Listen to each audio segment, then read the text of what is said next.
বিসমিল্লাহির রহমানির রহিম। প্রিয় দেশবাসী, আসসালামু আলাইকুম।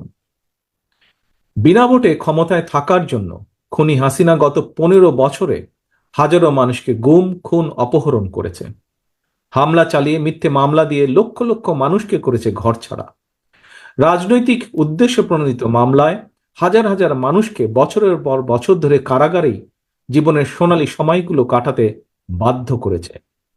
খুনি হাসিনার অত্যাচার, নির্যাতনে, নিপীড়নে দেশের গণতান্ত্রিকামী মানুষ ক্ষুব্ধ, বিক্ষুব্ধ এবং এ কারণেই গণ আন্দোলনের মুখে খুনি হাসিনা পালানোর পর নির্যাতিত নিপীড়িতদের কারো কারো হয়তো আচরণে হয়তো বা ক্ষোভের মারাত্মক বহিঃপ্রকাশ ঘটেছে।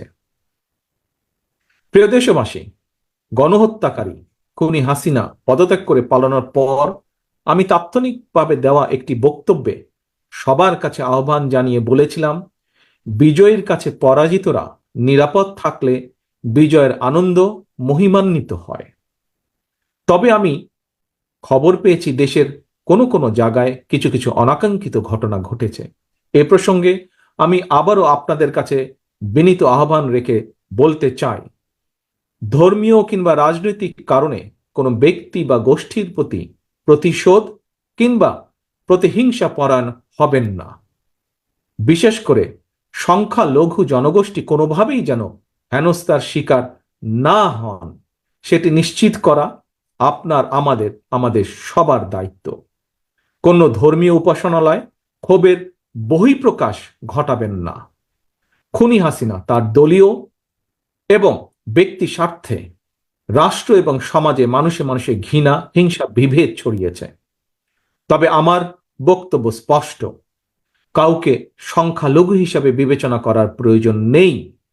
বাংলাদেশে মুসলমান, হিন্দু, বৌদ্ধ, খ্রিস্টান, বিশ্বাসী কিংবা অবিশ্বাসী কেউ সংখ্যালঘু নন, বরং আমাদের একটি পরিচয়, আমরা সকলে বাংলাদেশী।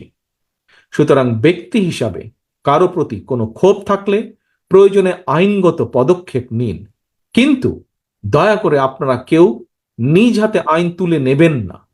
অন্যকে নিরাপদ রাখুন, নিজেকেও নিরাপদ রাখুন। নিজের মহত্ব দিয়ে প্রমাণ করুন আপনি আওয়ামী লীগ নন, বরং আপনি একজন মানুষ। প্রিয় দেশবাসী, ভাই বোনেরা, আরেকটি বিষয়ে আমি আপনাদের দৃষ্টি আকর্ষণ করতে চাই। আইন শৃঙ্খলা বাহিনীর কোনো কোনো সদস্যের প্রতি কারো কোনো প্রতি ক্ষোভ থাকলেও নিজেরা প্রতিশোধ গ্রহণ করবেন না। আইন শৃঙ্খলা বাহিনী কিংবা জনপ্রশাসনের কেউ অন্যায় করে থাকলে রাষ্ট্রের প্রচলিত আইন অনুযায়ী তাদের বিরুদ্ধে ব্যবস্থা গ্রহণ করা হবে। দেশে কোনো সরকারি কিংবা বেসরকারি প্রতিষ্ঠান কিংবা বিদেশের দূতাবাসগুলো নিরাপদ রাখা আমাদের সকলের কর্তব্য, সকলের দায়িত্ব।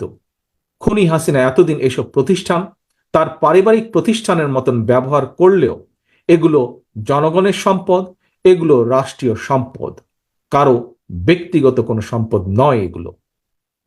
প্রিয় ভাই বোনেরা, প্রিয় দেশবাসী, সবশেষে আমি আবারও আপনাদের কাছে বলবো, কোনো অপশক্তি যাতে ছাত্র জনতার সফল বিপ্লবকে লক্ষ্যচ্যুত করার সুযোগ নিতে না পারে, এই জন্য আমাদের প্রত্যেকটি মানুষকে অত্যন্ত সতর্ক এবং সজাগ থাকতে হবে।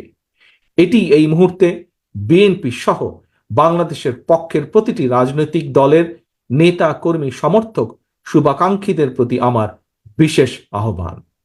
আল্লাহ হাফেজ। বাংলাদেশ জিন্দাবাদ। বাংলাদেশ জাতীয়তাবাদী দল জিন্দাবাদ।